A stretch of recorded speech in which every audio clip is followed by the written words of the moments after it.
Sveiki gyvi! Praėjusios pamokos metu kalbėjome apie mokyklos ar klasės e-sporto turnyrų organizavimą. Aptarėme, į ką reikėtų atkreipti dėmesį planuojant tokius renginius, kaip pasirinkti tinkamą vietą, žaidimą, datą bei laiką, kaip paskelbti informaciją apie turnyrą, kaip spręsti jo metu iškylančias problemas bei komunikuoti su dalyviais ir žiūrovais. Taigi, pirmiausia reikėtų nutarti, koks e-sporto žaidimas jo metu bus žaidžiamas.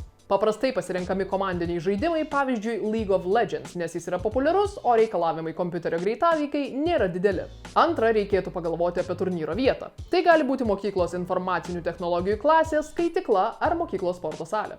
Trečia, turi būti tinkamai pasirinkti data bei laikas. Turnyras turėtų vykti daugumai moksleivių patogiu metu, po pamokų, savaitgalį ar atostogų metu. Kad dalyviai spėtų susiplanuoti savo laiką, susiburti į komandas ir pasitreniruoti, renginio data bei pradžios laikas turėtų būti paskelbti iš anksto, pageidautina ne mažiau negu prieš mėnesį. Ketvirta, reikėtų nutarti, iš kur gausime renginiui reikiamą techninę įrangą. Galbūt galime pasinaudoti mokykloje esančiais kompiuteriais arba paprašyti dalyvių į turnyrą atsinešti nuosavus. Prieš renginį svarbu patikrinti, ar numatytoje patalpoje yra pakankama interneto prieiga. Pageidautina turėti ir organizatoriams skirtą kompiuterį, prie kurio būtų galima prijungti projektorių, kurio ekrane būtų rodoma turnyro informacija. Penkta, aptarkite, kaip pritrauksite renginio organizatorius, kiek jų turėtų būti, kokias veiklas jie atliks ruošiantis turnyrui bei jo metu. Žinant atsakymus į šios klausimus, galima parengti komunikacinę žinutę, kurioje ši informacija bus skelbiama bei pateikiama instrukcija, kaip ir iki kada į turnyrą reikėtų registruotis. Kiekvienas turnyras turėtų turėti ir skambų bei įsimenantį pavadinimą, kurį naudosite šios žinutės antraštėje. Žinutę reikia tinkamai paskelbti mokykloje esančiose skelbimų lentose, jos internetinėme puslapyje, galima paprašyti klasių auklėtojų, kad turnyrą jie pristatytų mokiniams bei jų tėvams. Vieną kartą paskelbti žinutės nepakaks, artėjant numatytai varžybų datai reikėtų apie tai priminti. Turnyras turi turėti nuostatus, kuriuose aprašoma, kaip jis vyks, kaip bus nustatomi etapų bei turnyro laimėtojai, kaip jo metu reikėtų elgtis žaidėjams, aptariamos nenumatytos situacijos, pavyzdžiui, kiek yra laukiama vėluojančios komandos bei kiti panašūs dalykai. Žinant dalyvausiančiųjų komandų kiekį, galėsime nutarti keliais etapais turnyras vyks ir kaip bus nustatomi turnyro laimėtojai.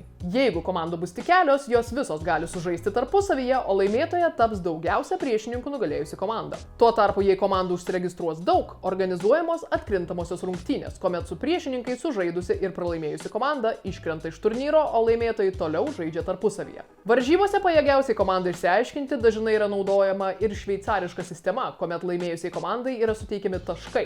Kitame etape susitinka vienodą ar panašų taškų kiekį ir maždaug vienodo pajėgumo susirinkusios ekipos. Lyginant su atkrintamosiomis rungtynėmis, ši sistema leidžia toliau žaisti ir pralošusiams komandoms. Taip pat reikėtų iš anksto pagalvoti, kaip pagerbti turnyro nugalėtojus. Tai gali būti diplomai, o galbūt ir malonės atminimo dovanėlės. Po grupių sudarimui bei rezultatų registracijai reikėtų naudoti specialias platformas, pavyzdžiui start.gg. Joje komandų susitikimo rezultatą gali užregistruoti ne tik organizatoriai, bet ir patys dalyviai. Turnyro dieną gali nutikti įvairių nenumatytų nutikimų, kuriems reikėtų būti pasiruošus.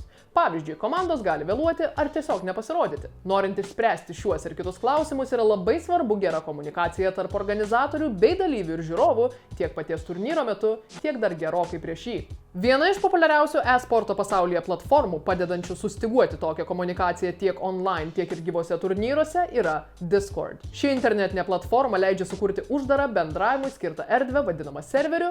Ten galima pasikviesti vartotojus, būsimus turnyro dalyvius. Serveryje galima sukurti kelių rūšių kanalus. Vienose kanaluose, taip vadinamuose text channels, bus galima keisti žinutėmis, kitose voice channels bendrauti balsu ar net vaizdo pagalba. Tokia turnyro reikmėms sukurta erdvė galės ir toliau gyvuoti net ir varžyboms pasibaigus. Ilgainiui ji galėtų tapti puikia informacijos apsikeitimo bei tolimesnių diskusijų apie e-sportą mokykloje vieta. Taip pat noriu priminti, kad bendraujant internetu ir nematant žmogaus, negalime būti įsitikinę, kad tas, kuris kažkuo prisistato, iš tikro ir yra tas žmogus. Todėl būkite budrus ir neteikite jokios privačios informacijos apie save, pavyzdžiui, telefono numerio ar gyvenamosios vietos adreso. Taigi, dar kartą aptarėme turnyrų planavimo ir organizavimo darbus bei programas, kurios šiuos darbus galėtų palengvinti.